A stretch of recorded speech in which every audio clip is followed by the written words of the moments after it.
to round two, Nick. Should the Claw and company be the favorites to win the West now?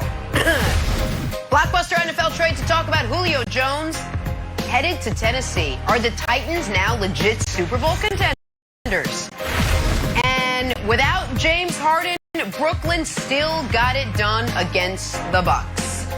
Oh, good morning, everyone. Welcome to First Things First. Fabulous show today. We got so much to get to. Fabulous. Jenna Wolf, Nick Wright, Brandon Marshall. Yo, we got so much. Oh, so many sports we're going to cover. Kevin Wildes as well. Brandon, do your Nets even need James Harden at this point? Oh, I want to know this. Jenna, you listen, we do need James. We need to get him back. If not, we'll still win it. It's okay. We'll still win it if he doesn't come back. Well, then you don't need it. Confidence Hold like on. this. Hold on. If not, we'll still win it. So you don't need him. All right, got it. We will hold on. We will hold on. We'll get to Brooklyn in a second. We got to start some Mavs Clippers. Game 7, Kawhi versus Luka. Superstar versus superstar. Both showed up last night. Kawhi just 1 assist shy of a triple-double. That was great. We got a vintage Claw performance down the stretch. He did it to win Friday night's Game 6. They had to win. He did it last night to help win Game 7. As for Luka, another monster game, 46 points. You cannot say that Luka didn't do his part in this series. But the Clippers win Game 6 and 7. They advance. Here is Paul George after the win. They pushed us. They definitely got us war ready. It's a great team we played. Unbelievable superstar and Luka. They pushed us. They played really well. They challenged us. But we stuck in there. We hung in there. We played for one another. What do you think you've been able to prove in this series and even last year in the playoffs? I mean, nothing yet. We've been in the playoffs twice since I'm there. We lost both times, so nothing yet. You get paid to win, so we didn't do it. I love that Luka's man first is a backpack. Nick, what was the main reason you think the Clippers won Game 7? Well, the reason they won Game 7 and the reason they won Game 6 and the reason they won this series, it's two guys. It's Kawhi and it's Ty. We'll start with Kawhi. Kawhi Leonard, after a brutal Game 5, when he had been excellent in Games 1 through 4, responded in Game 6 with the finest game of basketball he has played, maybe of his career, certainly since the epic 7-game series against Philly in the second round in 2019 that ended with another Game 7 performance by him that was brilliant, and when he hit the game winner. Kawhi in Game 6 did everything those of us who have been criticizing him have asked him to do. He shut Luka down on one end, he carried his team on the other end. And then yesterday afternoon in Game 7, while he couldn't shut Luka down, he did slow him down in the second half, and he was excellent all around throughout the game. And Jenna, you said 1 assist shy of a triple-double. That is Kawhi Leonard going outside of his comfort zone. The one part of his game that's a weakness is distributing the basketball, and it wasn't last night. So that's the Kawhi part of it. But the other biggest reason the Clippers won this game, these last 2 games in this series, is Ty Lue did some things that most coaches wouldn't do, that Doc Rivers certainly didn't do last year, which is look at the series, recognize what wasn't working, and not be afraid to make massive changes. Pat Beverly and Ivica Zubac are starters for the Clippers. They became DNP coaches' decisions for the Clippers. Reggie Jackson, who I've been very critical of, was brutal in the first game.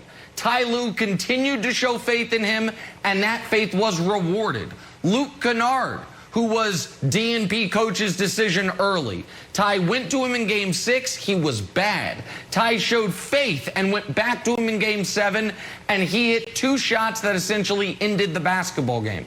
So Kawhi Leonard, after a brutal Game 5, played almost perfect basketball, Brandon, in Game 6 and 7. And Ty Lue made all the requisite adjustments that his team needed to advance to the next round. Do you believe now, Nicholas? Do you believe now? What an amazing weekend for me. Weekend of boxing, weekend of great basketball, the Clippers, the Nets. You sat there and you crushed this team. No, I gave you a pass last week. I gave you a pass Friday. I told you this was going to happen. I told you they'll win 6 because your son, Luka, wasn't going to be ready to go. He was going to be still tired. But he still had a good game. And then I told you the elimination game that they were going to do it. I told you this. Ty Lue is now 9-2 when facing elimination. Everything Nick said is true. There's not much more for me to add on this. He's 9-2 facing elimination. He continues to make the right decisions in the big moments. We saw him do it in Cleveland.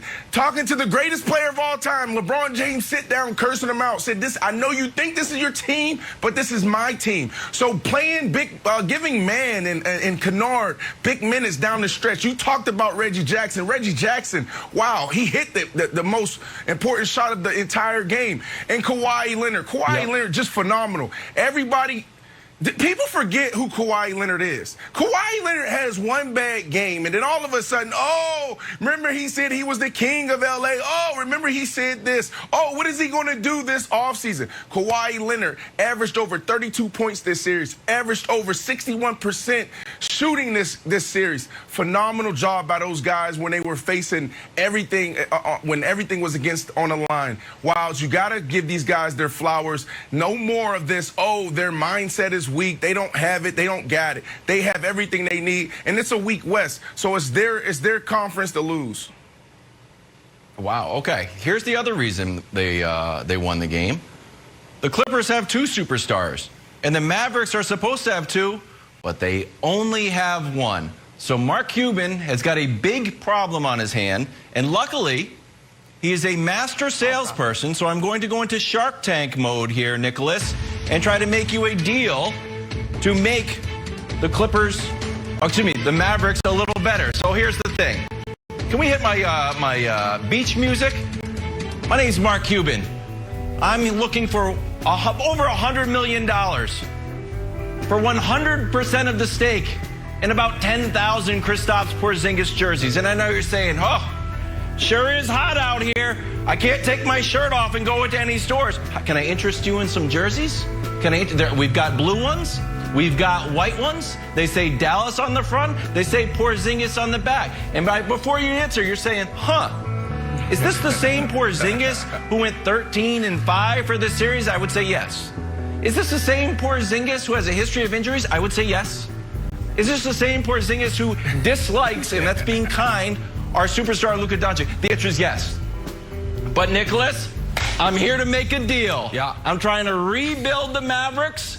Are you in on this deal for about 10 to 15,000 Kristaps Porzingis jerseys? Only $100 million. You can pay it over the course of 3 years. What am I, and I have to come up with a counter? Like Kristaps for CJ? Maybe. Like, here's the deal. Sure. The Mavs are in a rough spot in that they thought they were getting Luka's co-star, and he's not that. I don't know what happened to him in this series, Brandon. It wasn't just great Clipper defense. Kristaps just floated. It seemed like he wasn't even like in it. And during the regular season, by the way, he was 20-9 on 38% from 3. Now, he missed 30 games because that's what he does, but he was good when he played. If you're the Mavs, you need to find a desperate team. And so, like, you look at the trades that could work. Portland, I think, is desperate. But even if they know Dame and CJ aren't going to be a good enough pairing, CJ's better than Kristaps. You call Chicago, Kristaps and Zach LaVine. LaVine is better than Kristaps. It is really hard to find the trade that the other team wants to do because this guy has not gotten better. And in the biggest spot of his career, or in this playoff series here, he's been a relative no-show. And so I don't know what you do, Brandon. And I think Wild's point that he doesn't seem to like Luka is a problem. I think in the NFL, you can get away with guys not really liking each other because it's such a big locker room. There's 5 guys on the court. Luka always has the Can't ball, happen. and Kristaps seems angry all the time. And so I don't know what the Mavs do. They traded a lot for him, and I think they might be stuck. Well, they got to figure it out because what we witnessed this series is Luka really stepping into